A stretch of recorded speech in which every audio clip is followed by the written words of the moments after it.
Hello la famille, African Unit, footballistique. Are you ready?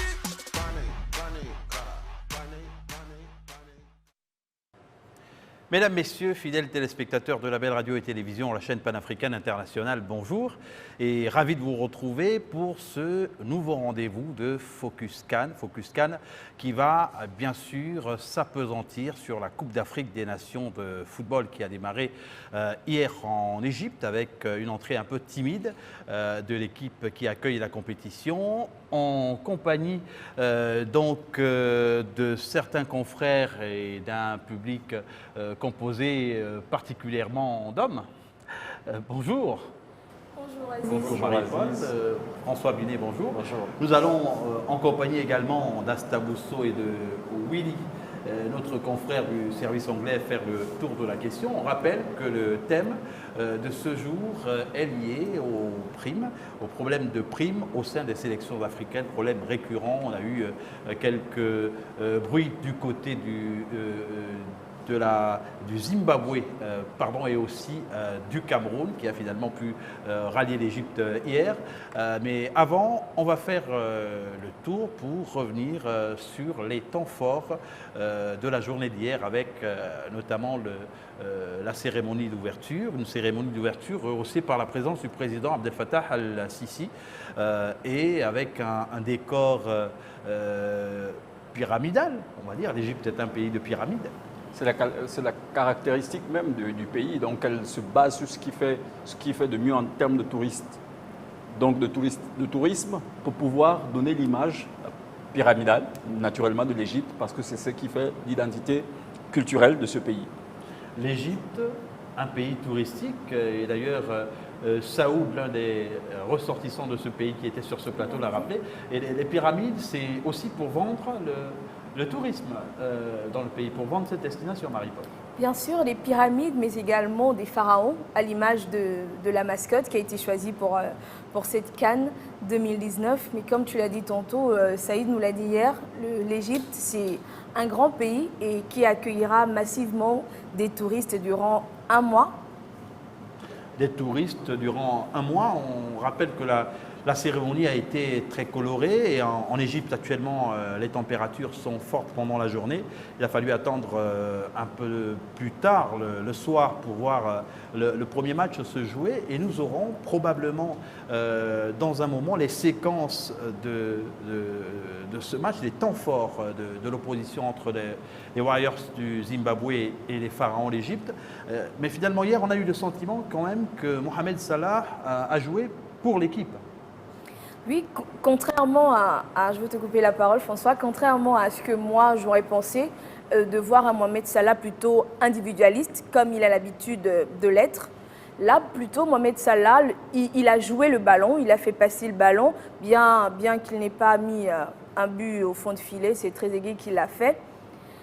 Pour ma part, c'est déjà un bon début, mais c'est le Salah qu'on attend, mais pas seulement. On attend le Salah buteur, mais le Salah passeur comme il l'a fait également. Même si à certains moments, je l'ai vu quand même un tout petit peu individualiste, parce qu'il y avait des actions nettes qu'il aurait pu, dans une phase de combinaison, réussir à pouvoir mettre à l'abri son équipe. J'ai trouvé quand même à certaines séquences, à certains moments, qu'il en faisait un peu trop. Et j'ai bien peur qu'à la suite de cette compétition, s'il ne se ressaisisse pas un tout petit peu, il va sembler vouloir ou se présenter, comme on le dit, clairement, comme le messie de cette équipe. Donc, dans certains moments de l'action où il pouvait mettre à l'abri son équipe, il a joué trop soliste pour ma part. Donc, je pense qu'il faut qu'il règle ce petit détail-là. Mais bien sûr, comme il l'a dit, il va de plus en plus se fondre dans l'effectif, ne pas trop se porter comme étant le leader. C'est vrai qu'il est leader technique déjà, naturellement, et techniquement, il est le leader. Mais après, l'essentiel, c'est de pouvoir mettre son équipe à l'abri. Et hier, on parlait de Trezeguet, et vous avez vu que c'est sur une action individuelle. Voilà, ce n'est pas sur une combinaison, mais sur une action individuelle où on a bien vu Trezeguet se débarrasser de 1-2 défenseurs pour pouvoir se donner le champ d'ouverture pour frapper. Et là, il a réussi une belle frappe enveloppée qui a mis hors tas de nuire le gardien de la formation Zimbabwe. Et là, on voit le but manqué par les Warriors. Exactement, le numéro 11. C'est le maillon fort du Zimbabwe et c'est un garçon il a un gabarit pas très imposant, il est très flec, Mais techniquement, c'est un garçon qui a le niveau. Malheureusement, hier, il a joué légèrement en dessous de sa valeur normale, ce qu'il aurait sérieusement pu faire la défense en égyptienne. dessous de sa valeur ou bien il a eu affaire à... Oh non, je pense que la défense plus fort égyptienne que lui. la défense égyptienne, si vous avez remarqué pendant les 90 minutes, a fait preuve de beaucoup de lacunes.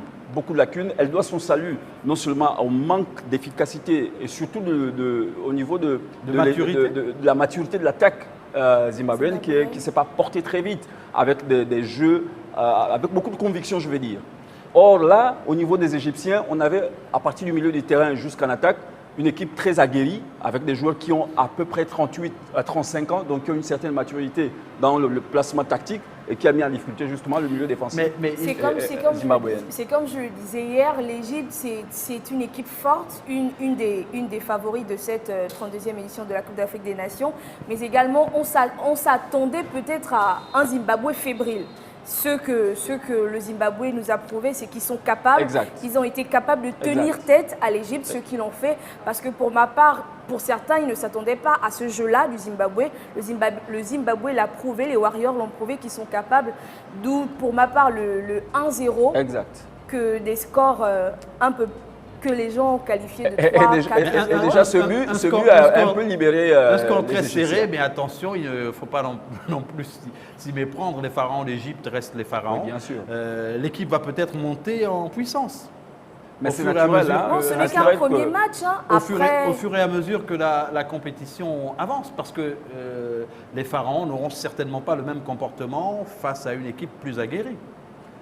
Il faut dire que, je crois qu'on l'a dit un peu hier ici, il y avait, je crois que c'était Hassan ou sur le Saoud qui disait clairement que le plus important pour lui en tant qu'Égyptien, c'était d'aborder, quelles que soient les conditions, ce match-là avec 3 points.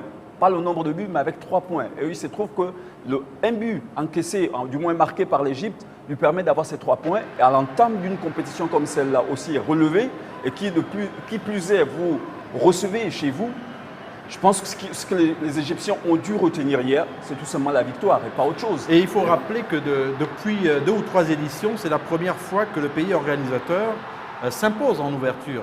Oui, effectivement. Depuis 2 ou 3 éditions de la Coupe d'Afrique des Nations. Et on se souviendra qu'en 2017, ça n'a pas marché pour le pays organisateur pour le premier match. Il faut se remémorer 2 ans avant, avec déjà en 2015, il faut le dire, en 2015 avec la Guinée équatoriale, ce n'était pas tout à fait ça. En 2013 à nouveau. Donc il faut comprendre qu'en ouverture, les pays qui abritent la compétition souvent ont des difficultés pour lancer leur compétition. Et comme vous l'avez dit, Aziz, c'est qu'à partir de la 2e journée, on verra peut-être le vrai visage de l'Égypte. Et quand c'est longtemps, face à la RDC par exemple, ça va être une autre chose. Et l'Égypte, on va dire qu'il n'a pas du tout été ridicule. En fait, mais les Warriors également, eux, ont toujours fait preuve de ténacité. Pour les précédentes éditions auxquelles ils ont participé. Aziz, il fallait s'y attendre. Ceux qui ont suivi cette équipe pendant la phase éliminatoire, pendant la campagne éliminatoire, ne vont pas tout de suite vendre aussi facilement la peau des Warriors. Parce qu'ils étaient dans un groupe dans lequel on ne les voyait pas comme les leaders de ce pool-là. Il y avait quand même la RDC, s'il vous plaît, et il y avait je crois, l'Algérie, si je ne me trompe. Donc, elle a terminé, cette équipe, en tête des éliminatoires. Et quand vous l'avez vue jouer hier, elle n'a pas paru ridicule. Bien au contraire, à un moment donné. Le tout, c'est bien de ne pas paraître ridicule, mais je l'ai dit hier, pour ceux qui ont suivi, les Warriors n'ont pas encore dépassé le cap des 8e de finale. Donc, à chaque fois, ils peuvent produire un beau jeu. Ils ont tenu tête hier à l'Égypte, c'est bien. Mais c'est comme on l'a dit tantôt, l'Égypte a récupéré ses 3 points. Pour le moment, ce n'est que le premier match. Et les Warriors, ils en comptent 0. Il faut pouvoir déjà rattraper les 3 points pour pouvoir passer la première étape. C'est vrai, mais il faut juste se dire que tel que vous perdez un match peut déterminer votre attitude pour la suite. C'est-à-dire qu'ils partent dans un match comme face à l'Égypte, ils perdent face à l'Égypte, mais ils démontrent quelques certitudes. A envie de rebondir pour notre public anglophone. Les Égyptiens finalement ont tenu le pari. Contrary to the pronostic that we had given yesterday, we were counting on Zimbabwe to be leading the game, but despite the fact that they lost the game, unfortunately, in favor to to Algeria, they still had a very technical game for a team of that caliber. I think it's still to be applauded. Yes, I think before this, people were expecting maybe Mohamed Salah to score the goal Yeah. because it's like the Egyptian team is built around him. But yesterday we saw him playing a collective football. I think that is good for the team because if a team is built around one person, it becomes a problem altogether. There are advantages and disadvantages because if that person is not performing, automatically the team is not performing. But if it's there and they played collectively alongside with the other team, that they'll produce a good result. I think that is what they had yesterday.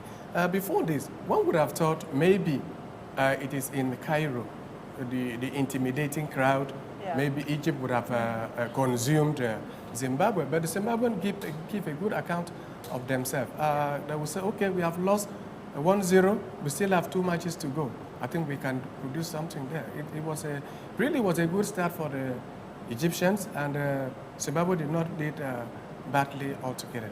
Yeah. And contrary to what Marie-Paul was just saying, I think that Zimbabwe is still a team that people can bet on because they are upgrading themselves. Now they have to save themselves from being eliminated. But as of the quality of the game and the technicality, I think it's pretty interesting. Still to be kept up and followed up.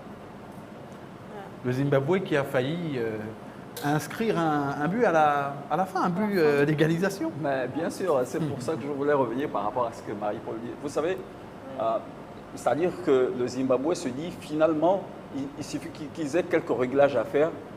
Quand on perd crûment, tel qu'ils l'ont eu, parce que je rappelle que c'est sur une action individuelle, ça veut dire que collectivement, l'Égypte avait du mal à prendre l'ascendant sur son adversaire. Il a fallu un coup de génie de Trezeguet qui s'est débarrassé de 2 adversaires pour s'ouvrir un champ de frappe et qui a mis en difficulté, qui a battu l'infortuné gardien du Zimbabwe. Donc il faut dire tout simplement que leur deuxième match va être très important. Effectivement, l'historique de cette équipe en CAN, ce serait de passer ce tour-là qu'ils n'ont jamais réussi en 4 éditions. Donc là, il faut qu'ils réussissent à... Leur prochain adversaire pourrait être qui je crois que ça va être... ils vont jouer contre l'Ouganda. Donc l'Ouganda, je vais dire entre griffes, est peut-être le petit poussin de ce groupe. Et que l'Ouganda, la Zambie, le Zimbabwe a la chance de pouvoir, après avoir joué l'orgue égyptien, que son deuxième match, face à une équipe qui est à peu près, on va dire, à son niveau. Donc de pouvoir s'imposer face à l'Ouganda lors de la deuxième journée. Et aujourd'hui, justement, va se dérouler cette deuxième journée. Mais avant, on va peut-être revenir, Marie-Paul, sur les joueurs qui se sont illustrés plutôt positivement lors de cette première journée hier, lors de ce premier match. Bon, c'est comme moi je l'ai dit, c'est du côté de l'Égypte, c'est très aigué. Parce que pour ma part, il marque et il a fait un très beau match. Un très beau match pour moi. Pour ma part, pour l'Égypte, ça reste très aigué. Je partage cet avis parce que Trezeguet était très en vue. Il a beaucoup bougé sur le front de l'attaque. On sait que Mo Salah, c'est pas quelqu'un qui bouge beaucoup. Il est toujours dans des mais curieusement, hier, il a beaucoup bougé. Oui, c'est vrai.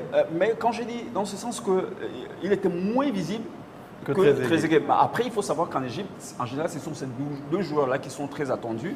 Et je pense qu'ils ont répondu positivement aux attentes, du moins des supporters égyptiens. Et pour moi, effectivement, Trezeguet a été l'homme du match. Et du côté du Zimbabwe, les Warriors?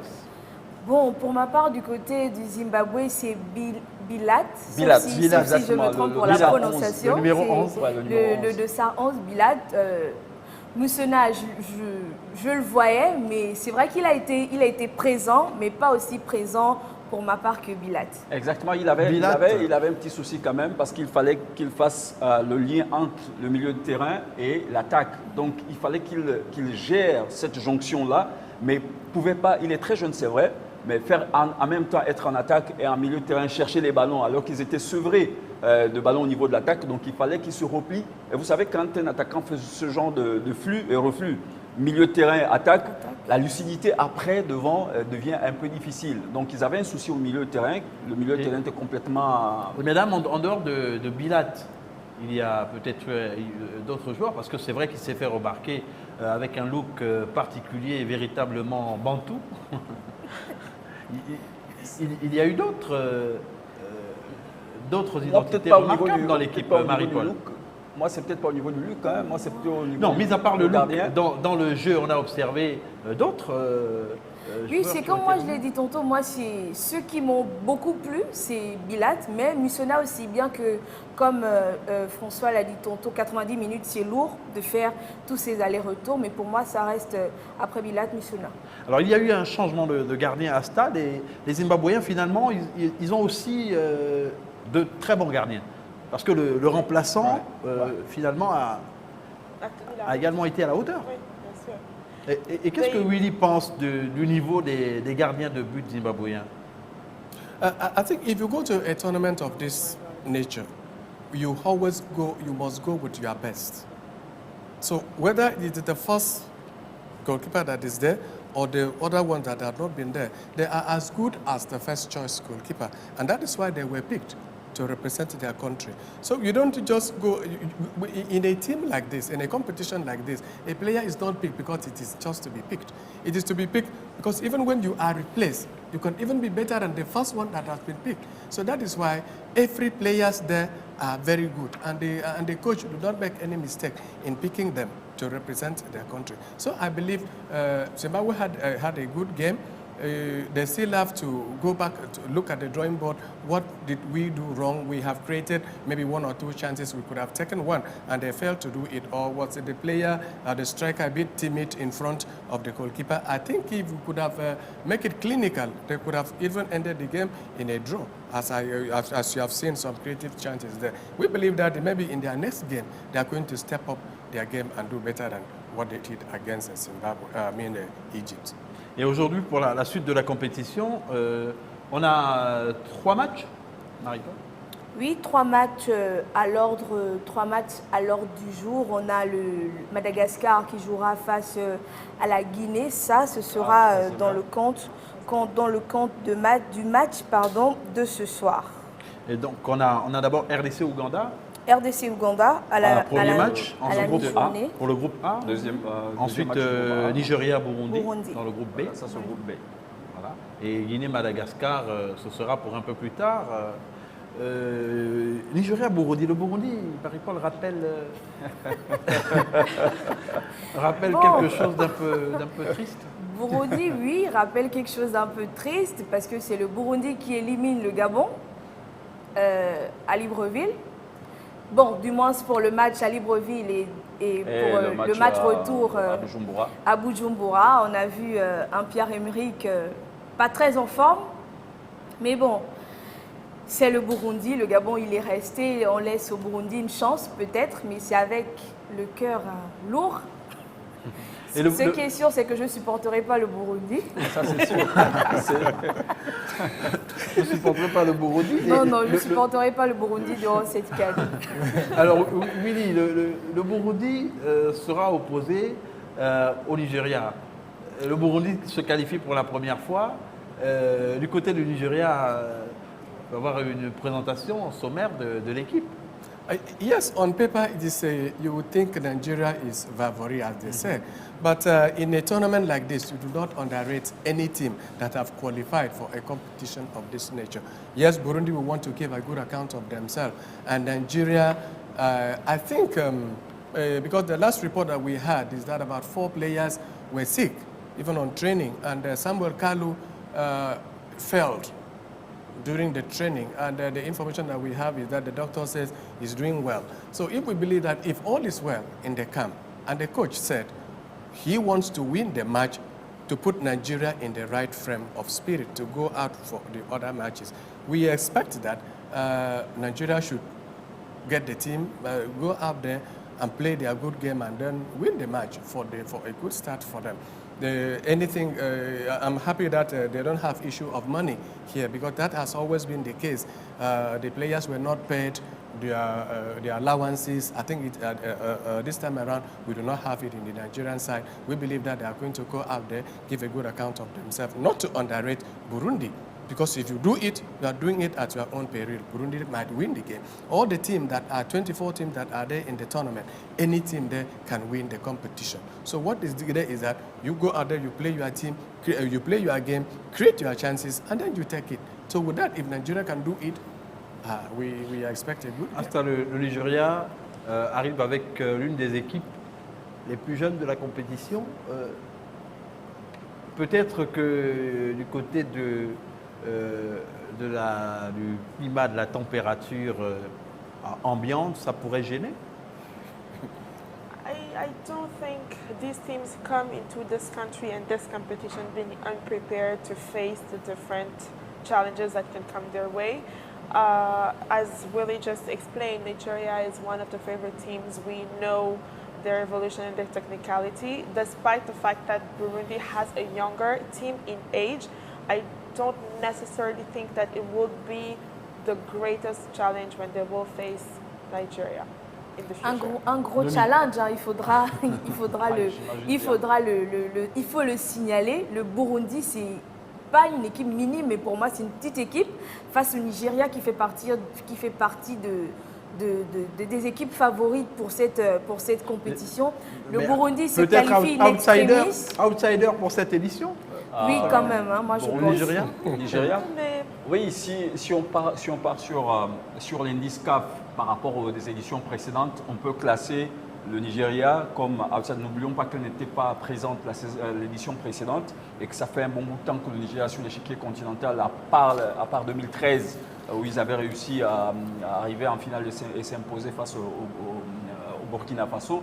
C'est à part ce titre-là, ils avaient complètement disparu, même si après on les a vus au mondial. Donc c'est à partir du mondial qu'on a senti le Nigeria revenir sur l'échiquier continental avec des joueurs qui sont très jeunes, mais qui ont une certaine expérience. Vous connaissez Aïnacho qui joue en première ligue. Mais Aïnacho, finalement, il semble... oui, Aïnacho est parmi les 23. No, Il a été malheureusement, recalé. voilà, malheureusement. No, he's not among the 23 players that are there because he has not been having a playing time in his club. So the coach was not. C'est le temps de yes, jeu. we have other younger players like Alexi Wobi of Arsenal. We have the Samuel Kalu, and then other young players like Moses, the other Moses that are there. All of them are very anxious. The young players, as you said, we have the old one like Ahmed Musa who can change the game at any time, and then Mikel Obi in the midfield. One hopes that with this, Nigeria can go all out, even to win the cup. Why not? Why not? Le Nigeria a misé sur l'expérience, sur ce coup-là, pour le choix peut-être, sur l'expérience par rapport à la jeunesse et à la fraîcheur physique. je pense de façon générale que l'équipe du Nigeria n'a pas à craindre l'âge et la jeunesse de l'équipe burundaise. C'est une équipe qui est bien installée, qui a ses rouages ils sont techniques, ils sont assez techniques pour pouvoir tenir dans la durée, parce que 90 minutes c'est quand même assez long. But I completely think that they have their chances, and I even think that Nigeria might be in this game also the favorites.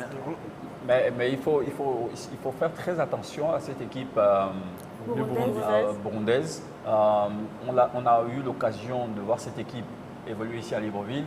Elle a un style de jeu qui fait qu'elle vous donne un semblant en fait, elle vous donne la possibilité à vous. Un semblant de nonchalance. De nonchalance. En fait, elle vous donne l'impression que vous dominez, mais en réalité, derrière, il vous prépare des coups. Souvenez-vous, quand ils réussissent à marquer le Gabon ici à Libreville, c'était sur des faits de jeu où ils avaient un principe clair. Occupation rationnelle du terrain, positionnement tactique avec discipline. Donc, en écoutant bien leur coach, ils ont réussi à occuper parfaitement bien le terrain et ils ont obligation de réussir leur coup d'attaque. Ils savent que dans la possession, ils n'auront pas forcément cette force-là de l'avoir. Donc, quand vous avez le ballon, l'usage utile. Et c'est ce qu'ils font en général. Et ils sont très regroupés. Il n'y a pas de star. C'est vrai qu'ils ont un seul qui est en anglais, Berahino.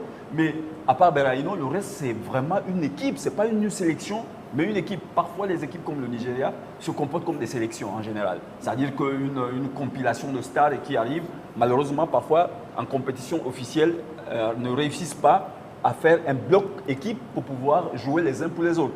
Mais on vient là, parfois, pour certains, il faut montrer que, bon, nous, on joue en Angleterre, on joue en Chine, par exemple. Je ne sais pas si j'ai oublié si dans la dernière liste, ils ont retenu. Il a été repêché. Il a été repêché, je crois. Obi Mikel. Il a été repêché à la dernière minute. Donc, vous voyez, toute cette expérience. Je crois que Gernot Rohr a l'intention cette édition, de pouvoir l'emporter, pouvoir aussi dans son palmarès Il y a- avoir une Coupe il y a d'Afrique. énormément de prétendants. Willy, Obi Mikel, c'est le véritable atout, le fer de lance de cette équipe? Obi Mikel, he had a problem because maybe he was lacking some club side to play. As they said, the last club that he was playing for was in the Division 1 in England. But let's believe that Obi Mikel can become Obi Mikel of the one that we knew. My problem is that will they play to the instructions of the coach? Because most often we want to see some of them displaying their style of play individually. That is why you have seen Nigeria not qualifying for the previous Nation Cup. Because individually, you can see them, they are very good. But in today's game, individual effort will not count most as a collective effort. If we have somebody like Odion Igalo in 18, which is very lethal, and if we can have him getting about 5 passes, let's hope that he can convert 2 or 3 out of it. But because in the previous matches, has been the top goal scorer there, let's hope that if they play to instruction, psychologically they go into the game. Let's hope Nigeria will win the match. Et le Burundi, on se le rappelle aussi, qui a perdu un joueur clé. Il n'y a pas très longtemps, juste avant la Coupe d'Afrique des Nations, un joueur qui avait été décisif pour la qualification contre le Gabon. Et son dernier match, c'était justement face au Gabon. Malheureusement, après ce match face au Gabon, il a perdu la vie. C'est quelqu'un qui était très souffrant. Il était très souffrant et je pense que même avant sa mort dans le club, son médecin l'avait signalé que si tu repartais pour jouer, c'est sûr que tu vas perdre ta vie. Et il a choisi de mourir sur l'aire de jeu, tel un soldat qui meurt sur un champ de guerre. Comme un sacrifice pour son pays qu'il tenait à qualifier pour la compétition. Maintenant, pour ces 2 premiers matchs, enfin pour le match du Nigeria, justement ce sera un peu plus tard, mais on a la République démocratique du Congo juste avant et l'Ouganda. Florent Ibenge contre Marie-Paul, un autre technicien africain. Ça va être un duel, une opposition de techniciens africains. Oui, comme je le disais en off à François, sur un duel à l'africaine, si je peux le dire comme ça. Moi, j'opte beaucoup pour la République démocratique du Congo parce que pour moi, Florent Ibenge est ce coach-là qui a su s'imposer, qui a su imposer un style de jeu à la République démocratique du Congo depuis plusieurs années déjà. Il n'a pas fait l'effet de vague. Il part, il laisse un collectif, ou encore les dirigeants congolais n'ont pas fait en sorte qu'il parte.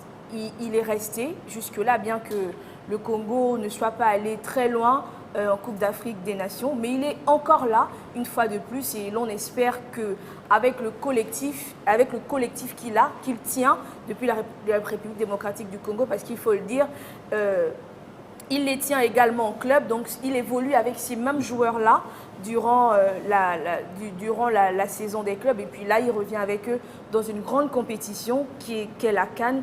Donc on espère que Florent Ibenge et son collectif iront loin au cours de cette compétition. Alors la République démocratique du Congo, on espère qu'il n'a pas de problème de prime. On a évoqué tout à l'heure pour thème de cette émission la problématique des primes au sein des sélections africaines. On aura probablement lors d'un autre rendez-vous le professeur Abdoulaye Sakho, qui est un spécialiste en management du sport et qui va revenir sur cette question. Mais quand même, on devrait s'arrêter dessus. Les Lions indomptables ont finalement rallié le Caire où ils sont arrivés un peu tard. Mais c'est quand même bizarre d'avoir à se retrouver en permanence avec des problèmes d'argent et de primes. Mais c'est la question qu'on devait tous s'interroger. J'ai fait une publication hier soir au sujet de l'équipe camerounaise et de constater comment Samuel Eto'o a dû s'investir pour déjà que l'équipe parte d'Arabie Saoudite pour revenir au Cameroun. Et je pense qu'il s'est encore impliqué à nouveau pour qu'il fasse de la médiation pour que cette équipe joigne l'Égypte. Et dans certaines réactions, les gens parlaient du vrai patriotisme de Samuel Eto'o, mais les gens n'avaient pas compris ma chute quand je demandais mais qu'est-ce que font les dirigeants, c'est-à-dire la fédération et le ministère, au sujet des sous qui étaient censés être débloqués pour ces joueurs-là. Qu'est-ce qu'on fait? Ça, c'est un problème assez difficile qu'on ne retrouve en grosse partie qu'en Afrique. Pourquoi on devrait toujours être la risée internationale quand il est question des compétitions continentales pour se retrouver avec des équipes qui posent problème de primes? Est-ce que dans d'autres sélections, en Europe, en Amérique, n'ont pas cette question des primes? Est-ce que ces joueurs-là n'ont pas de primes? Est-ce qu'il n'y a qu'en Afrique où les joueurs réclameraient des primes? Non, dans le monde entier, toutes les équipes au monde ont le principe des primes. Moi, je pense qu'il y a un problème de gouvernance et de gestion dans notre continent, tout simplement. Donc, qu'on ne me parle pas d'une question de patriotisme. On est mal gouverné, on est mal géré et les problèmes de sélection se posent. Les primes, ça s'impose puisque lorsque les pays se qualifient, ça génère beaucoup d'argent. Bon, moi, parler de primes, c'est quelque chose, en quelque sorte, qui me révolte.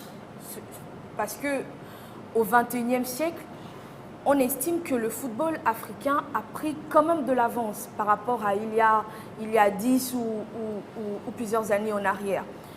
On le voit en Coupe du Monde, maintenant, on ne peut plus voir une équipe qui vient et ces joueurs-là disent que leurs primes n'ont pas été payées. Quand on a un Cameroun qui va en play-off, qui se prépare et qui vient à quelques heures de la cérémonie officielle dire qu'il ne va pas participer à la CAN, qu'on a un Zimbabwe déjà au Caire, déjà en Égypte, mais qui se plaint également des problèmes de primes, mais le Zimbabwe ne le dit pas. Qui a failli ne pas jouer ce match. Et qui n'a pas aussi failli jouer ce match. C'est un peu révoltant. Que font les dirigeants africains pour chaque pays, en fait? On ne peut pas, il y a des fédérations qui sont là, mises en place, il y a des budgets qui sont alloués pour ça. On a vu pour l'équipe camerounaise, on a vu avec Carole qui nous le disait hier, le président camerounais Paul Biya, il y a un décret qui est sorti pour ça. Un décret. Qu'ils doivent avoir leur prime. Mais quand on fait venir des joueurs, ils viennent déjà par patriotisme parce qu'ils aiment leur maillot. Maintenant, quand ils viennent et puis que leur prime ne soit pas donnée, quand même, on se pose des questions. Et après, on finit par devenir la risée. Exactement. Sinon, pourquoi toujours le Cameroun? Pourquoi toujours telle équipe? On se pose la question. Que font-ils de cet argent? La question reste posée. Oui, il y a des problèmes de primes au Nigeria? Yes, I think in the past years, they used to have that. It has been a problem altogether as far as African football is concerned. You need to ask yourself, why would these players go out there and play and the money is released and one would want to sit on that money without giving them the money? It is not done. It is only in Africa that we are hearing about this. The players don't need to go out there and talk about the match bonuses that they have played. Nobody is paying them. It's ridiculous. I think we have come of age to be dealing with all these issues. And the CAF, in its own position, should be able to do something about this. Whether you talk to the federation in every country, or maybe if there is, because there is no way the CAF should bypass the confederation and give the money direct to the players. It would have worked out that way so the players would not come and complain that we have not been paid for their allowances. It doesn't make sense all at all. Justement, la problématique des primes, elle est récurrente. Il y a aussi eu des problèmes de primes par le passé avec notamment l'équipe du Ghana. Finalement, c'est un problème africain? Yes, I think we can conclude that in some countries in the continent, they do face these problems with the teams. And where I tend to disagree with Willie is that yes, it should be better organized. The teams and the authorities at a governmental level should be able to prioritize well enough to pay these players, because before being a passion and a national effort, it is their job. So they should be able to be paid before they go and perform. That is for one. And it's embarrassing that the African teams are going to these great competitions and start to say that they will not pay and holding the game in hostage, but maybe they're using a leverage that they now have to be saying, since you need us to perform in order to be the winner of the competition and honor the country, then let me get my money. Voilà. So C'est aussi simple. It's, Willy, it's Willy, just c'est simple mostly que ça. embarrassing for the authorities. Willy, aujourd'hui, Voilà. aujourd'hui, enfin, si le Nigeria venait à l'emporter, il lui aura été promis à peu près combien de dizaines de millions? I think I saw it, the president said he will be watching them play the game, that he want them to go out there and win. Nigeria has been having some good philanthropists who can come out there and say, okay, go out and win the match, we are going to give you this amount of money. And sometimes they win the match and get what they were promised. But I think this time around, the government is since the country has gone into economic recession, they may not have that kind of much money to spend on the team. But let's hope that if they win today's match, someone out there can say, okay, we give you thousands of dollars for your pocket money and something like that. So I believe that the issue of these match bonuses should be resolved in Africa once and for all. So that if the players will go out there and play, they know that their money is there. When I come out, I will get my money, because that is the only thing that they live on. And if they refuse to play, one would now, as Mr. Francis Rice said, the issue of patriotism. Everybody is working for the country. It is not only the players that are on the field that we will see as being patriotic. And when you cheat them and you think they should not say something about it. So I think we need to organize our football in such a way that we don't fall into these kind of issues of match bonuses and so on. It's a shame. It's a shame that we have to rely on philanthropists in order to be remunerating these people for the performance that they're actually performing. It's a shame. So the lack of patriotism, it just reflects on the players, because they're the ones that are saying we're not playing, but the real people that should be fingered and pointed at are the authorities that are not paying these players and leading us to the same pattern. It's a shame, and it should be situated as soon as possible. Maybe they should rely et sans on... vouloir te couper la parole, Asta, et après, comme le disait François, on se plaint que quelqu'un comme Samuel Eto'o, par exemple, il puisse s'ingérer dans l'organisation du football camerounais. Mais il est obligé de le faire, vu que les dirigeants n'arrivent pas à prendre les choses en main. Ouais. On ne peut pas venir parler de primes à quelques jours de l'ouverture d'une compétition. Ça n'a pas de sens.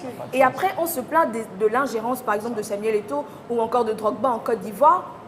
Mais ils ont des moyens et ils mettent les moyens à disposition pour Alors, on les rappelle joueurs. que sur la question, nous aurons justement les précisions du professeur Abdoulaye Sakho, qui est un spécialiste du domaine, qui va certainement pouvoir nous apporter ses lumières lors de nos prochains rendez-vous. On n'a pas passé beaucoup de temps sur la cérémonie d'ouverture, revoir ces images de pyramides qui ont illuminé le ciel du Caire. Si la régie nous le permet, voilà le spectacle que ça a donné. Un très beau spectacle avec des pyramides, une image de pyramide agréable.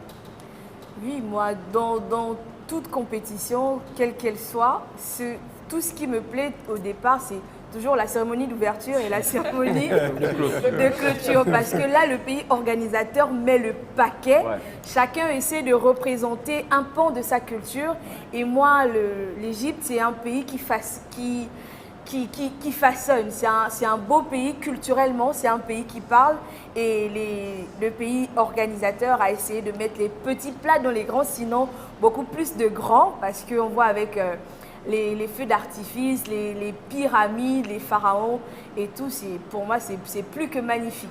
On espère, sinon on pense que pour la cérémonie de clôture, ce sera encore plus magnifique. Si je peux Cérémonie dire. de clôture, on retrouvera tout en Camon. Tout en Camon. Tout La en mascotte. Camon, qui est la mascotte. Oui, bien sûr, qui est la mascotte historique de l'histoire des pharaons dans la question de la culture égyptienne. Oui, il faut dire que ces pays du nord de l'Afrique, donc du Maghreb, ont cette culture vraiment que lorsqu'il y a un événement, de toujours mettre un accent très pointilleux sur leur culture. Et vous verrez que toute la cérémonie a tourné autour de la pyramide, parce que historiquement, la pyramide a fait le tour de l'humanité même, c'est-à-dire que c'est intégré dans l'histoire de l'humanité. Donc c'est dire qu'ils avaient là une occasion de frapper très fort en mettant au cœur même de leur événement une série de pyramides. J'espère Les images en 3D. J'espère que ça ne va pas servir de tombeau pour les adversaires. Donc, voilà, à chacun de pouvoir. Ah oui, les pyramides qui sont aussi, Ah ben, faites bien bien sûr, de le rappeler, les tombeaux des momies. de nombreux pharaons. Une façon Exactement. peut-être aussi de montrer que c'est ça l'Afrique, parce que l'on veut souvent nous faire croire ou nous montrer l'Afrique c'est ça. Ce sont Et là, on a le Ouais. Nil. Le Nil. ces jolies images. Le Nil qui traverse le... Mais j'ai trouvé ce qu'ils ont fait là, c'était majestueux de pouvoir, entre les pyramides et le Nil, de pouvoir faire sillonner le Nil entre ces espèces d'images 3D qu'ils ont réussi à faire. Pour moi, j'ai trouvé que c'était très majestueux. C'est de peut-être faire. comme ça que Mohamed Salah va se faufiler Bah, dans les on défenses. espère avec ses arabesques, avec le ballon qui va le faire aussi. C'est magnifique. Moi, j'ai trouvé que l'ouverture était bien réussie. Comme disait Paul, j'espère qu'à la fin aussi, on aura cette Une clôture cérémonie de clôture aussi haut en magnifique. couleur. Et pour que ça marche, il faudrait peut-être souhaiter que le pays organisateur aille jusqu'au bout. Oh, pas évident. N'oublions pas qu'il y a l'image d'Égypte qui restera, même si l'Égypte peut éliminer, on ne le souhaite pas bien sûr, la fête c'est bien quand le pays organisateur arrive en finale, mais il peut arriver que l'Égypte en quart ou demi-finale, un coup de mou et puis il tombe, mais l'Égypte va essayer de garder l'image d'un pays accueillant et de pouvoir garder cette belle fête pour que la CAF ne regrette pas de lui avoir donné cette organisation alors que l'Afrique du Sud en voulait bien sûr. Alors on est justement avant on va dire les dernières minutes de cette émission. On a des joueurs à suivre pour les confrontations du jour. Et il est bon quand même de souligner que ces équipes-là ne se rencontrent peut-être pas pour la première fois également. Oui, ces équipes ne se rencontrent pas pour la première fois, mais je signale que dans la rubrique des joueurs à suivre, ce n'est pas seulement des joueurs connus. On apprend également des joueurs peut-être qu'on ne connaît pas ou qui sont là, mais qui sont performants, mais pas très connus. Donc, les joueurs à suivre, cette rubrique-là sert aussi à connaître de nouvelles pépites. Donc, on va commencer, si la régie nous le permet, par le Nigérian Wilfried Ndidi. Il n'a que 22 ans. Il est devenu incontournable à Leicester, c'est en Angleterre. Wilfried Ndidi sera un élément très important pour le Nigeria dans cette CAN 2019. Le joueur de 22 ans pourra compter sur sa capacité de récupération pour stopper les attaques adverses. À seulement 22 ans, le milieu défensif nigérien vient de boucler sa 3e saison avec Leicester, dont il est devenu un joueur incontournable. Arrivé en 2016 à Genk, en Belgique, pour pallier au départ de Golo Kanté, Wilfried Ndidi est devenu un élément incontournable des Fox. Appelé pour la première fois avec les Super Eagles en 2015, le milieu de terrain compte désormais 25 sélections et un cadre de l'équipe de Gernot Rohr, grand, puissant, bon de la tête et excellent récupérateur. Wilfried Ndidi a été élu 2 ans de suite meilleur tacleur de première ligue. Nul doute qu'il devrait continuer à faire parler de lui durant la CAN 2019. À suivre donc. Et puis on passe du côté du Burundi. Si la régie nous suit également du côté du Burundi, il faudra compter sur Fiston Abdul Razak. Son seul objectif, marquer des buts, et il l'a fait 4 fois en un seul match en novembre dernier, où l'attaquant a fini 2e meilleur buteur des éliminatoires de la CAN devant le Nigérian Igalo. La jeunesse sportive de Kabylie en Algérie est son club. À présent, il veut maintenant convaincre et la CAN est l'occasion pour lui de faire valoir ses qualités. Toujours en mouvement, cet Hirondelle peut tout faire basculer grâce à son talent. Le Burundi à la pointe et c'est leur attaquant Fiston Abdul Razak. Fiston Abdul Razak qui a de belles statistiques. Bien sûr, parce que même lors de la campagne africaine avec son club, il avait même si son club finalement n'est pas arrivé dans le dernier carré, mais c'est un garçon sur qui le Burundi pourrait compter, parce que même avec le GSK, en début de campagne la saison dernière, il a réussi une belle entrée avec son club. Malheureusement, en chemin, ils ont laissé beaucoup de plumes, mais je pense qu'il va être elle a bien fait de choisir ce garçon parce qu'il est très bien, il est très fort. Du côté, par contre, le petit Nigérien qu'elle a présenté tout à l'heure, pour la présenter, c'est effectivement, elle a bien fait de choisir ce garçon. Voilà, Ndidi. Elle a bien fait de le choisir parce que, en plus d'être un bon récupérateur, il a une capacité de projection vers l'avant qui est très intéressante et qui fait qu'il est parmi les milieux en Angleterre qui marquent. Donc ça, c'est un atout indéniable pour le Nigeria. Je comprends pourquoi Gernot Rohr en fait un taulier alors qu'il n'a que 22 ans à milieu de terrain.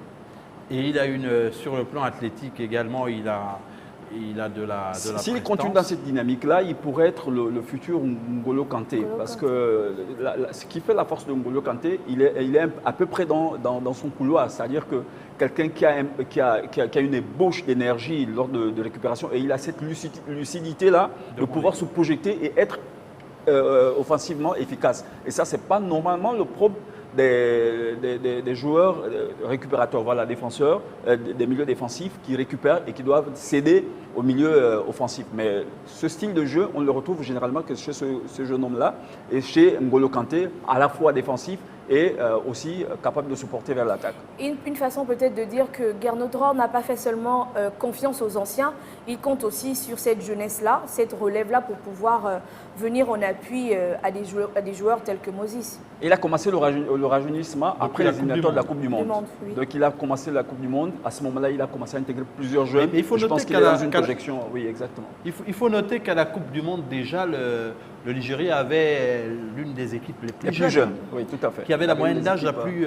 oui, ils étaient autour de 26, 27. 26, Parce qu'en 27, fait, il y avait des 27, garçons comme Moses et autres qui essayaient de rehausser un peu l'âge. Avec, je crois que Moses doit être à 28 ou à 29 ans. Donc c'était un peu les Igalo, Moses qui amenaient un peu plus l'âge plus haut.